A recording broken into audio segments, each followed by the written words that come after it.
Hey guys, it's your girl Miss G, and you know what time it is. It's G time. It's time to get up, get active, and get it together. We are here on our day 6 of our reflection journal challenge. I hope that all is going well. I hope that you're taking time to reflect on your last year and really think deeply and carefully about the things that you've experienced in your last year and how you can better prepare for a successful new year, whatever that looks like for you.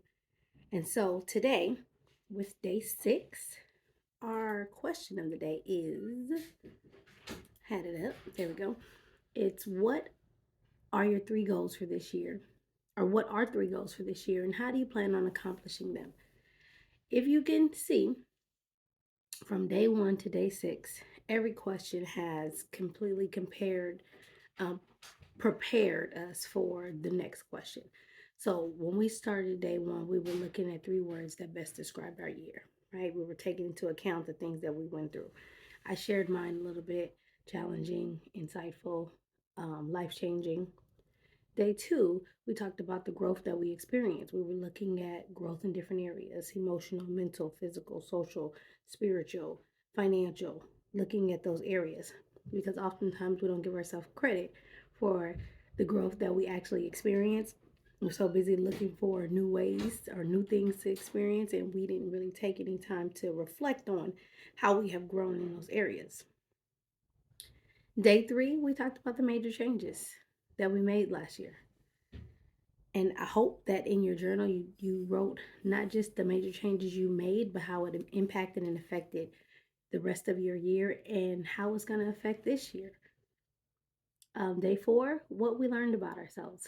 I gave a quote that said that learning yourself is life's eternal homework. We'll continue to learn ourselves day after day, moment after moment. The more that we grow, the more we're going to learn about ourselves. Learning that I am resilient, learning that I am strong, learning that I am caring. Those things, we don't take them lightly. Like, you knowing yourself is a great thing. Of course, there are people who may tell you, like, you're a very loving person, you're a very kind person. But do you know those things for yourself? Are you actually reflecting and taking time to know yourself, knowing you for you? Day 5, what are you taking with you in the new year, and what do you plan to leave behind? I posted a couple of quotes yesterday about leaving things behind. It's really hard to move forward in our life if we're still living in the past, if we're still carrying and holding on to things that we've already left behind, or we already put behind us, or we think we put behind us. Have you really put behind you some of those things that you don't want anymore? Um, Relationships that you have walked away from, places that you've walked away from, environments. Um, have you really left those things in the past? If that relationship wasn't growing, if it didn't benefit you, if it didn't help you, if it was doing you more harm than good, have you really walked away and left it in 2022? And I'm not just talking about physically leaving the relationship, but mentally, emotionally. Have you left the relationship there in 2022? Because a lot of times we can leave something physically, but it still has an impact on us emotionally and mentally. We're still playing on those things in our mind, and we're still allowing some of the residue of that relationship or job or whatever it was to impact our future. And so, in doing some reflecting, it's really important for us to think about how our past and things that weren't pleasing to us may still be affecting us in our day, in our today. And then we get to day 6, the 3 goals, right? And so now that we have taken a opportunity to look at some areas of our life, we can now say, okay, well, what are my goals now? Now that I know that I actually did some work on myself financially. I actually did save some things last year. Well, what are my financial goals this year? And I like to look at goals in different categories. I like to look at what are my professional goals, what are my personal goals, what are my physical goals, what are my spiritual goals, what are my family goals. There's so many areas you can look at, right? I I would stay with 5. I don't want to overwhelm myself with all these goals and then feel like I have so many goals to accomplish that it's probably going to be impossible to get all these things done in 365 days in a year, you know? So I will look at 5 areas, and my 5 will be professionally, um, family, physically, spiritually, and I don't know. I have to look at my fifth goal. I haven't looked at that yet, but I would look at 5 different areas. So I'm gonna look at these areas and then start my goals from there. You only have to write 3, because remember, if you haven't done your vision board, or you haven't taken the time to think about all the goals you want to accomplish in this new year, this is a great start, thinking about 3 different goals. So let's look at how we can make it a SMART goal. And I've talked about SMART goals before. I enjoy SMART goals because SMART goals they're not just a broad goal. I'm gonna lose weight this year. Well, how many times every year do we put that on our goal list? I'm gonna lose weight this year. Well, what happened last year? How did that work for you last year? Did it work for you? Did you start losing weight and then by the middle of the year you gained it all back and you just gave up on the goal? Well, then that means that what you're doing wasn't working. Did you not lose any weight at all? what what what are we doing that's causing us to continue to have this goal repeat itself over and over and over again? So let's look at it specifically. Let's look at it as a SMART goal where we can actually be a little more successful in it.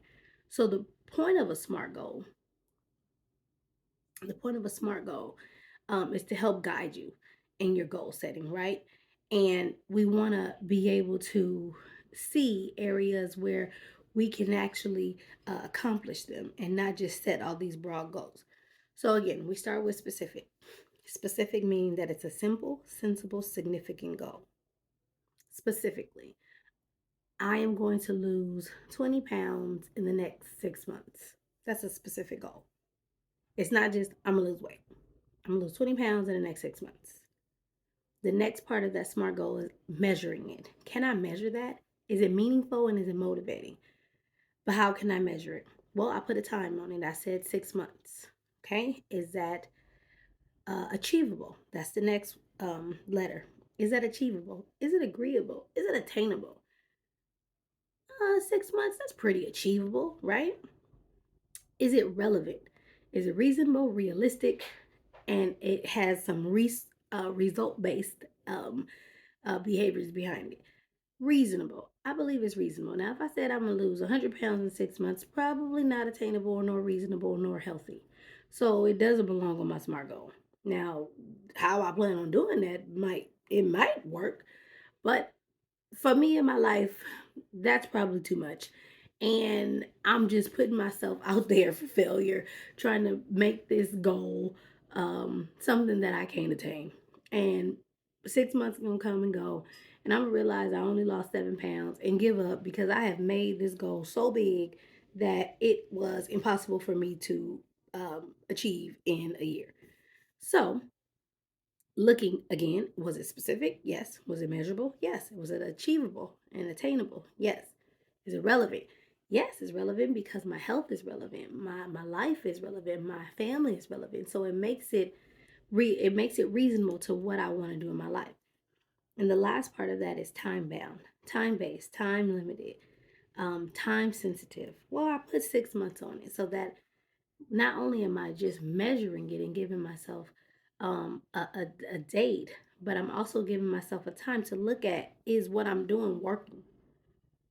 Because if I got 6 months into it and I haven't lost anything, what I'm doing isn't working. So I got 6 months left of this year. I may need to now alter and adjust what I've been doing and do something different. Meaning, maybe I need to call a nutritionist. Maybe I need to see my doctor. Maybe I need to hire a trainer. Maybe I need to put a plan together on how many days a week I'm going to work out. That will actually be another goal, a specific goal. I'm going to work out 4 times a week. That's a specific goal. Instead of, I'm going to work out this year. Okay, when? How are you going to plan to do that? With the time that you have, with the schedule that you have, are you actually taking into account your lifestyle and how you can include this so that your goal is achieved? Now, I use that one as an example because that's usually one of the goals that so many people have is physical. And so, again, look up SMART goals. You can go to Google and type in SMART goals. There's a lot of worksheet on SMART goals and start really tracking your goals and making a plan on how you're going to get those goals accomplished. That's our day 6. I hope that you are still motivated and encouraged to complete this challenge, taking the time to reflect on what it is you experienced last year and how you can make it a better year for yourself. Maybe it's time to look at the goals you had last year. And if those some of those goals weren't accomplished, putting them into a SMART goal type of mindset to try to achieve them this year. You don't have to really start over with new goals if they weren't accomplished. Now, it may just mean being more specific on how you can achieve those goals this year. You have the power to create change. You guys have a blessed Saturday.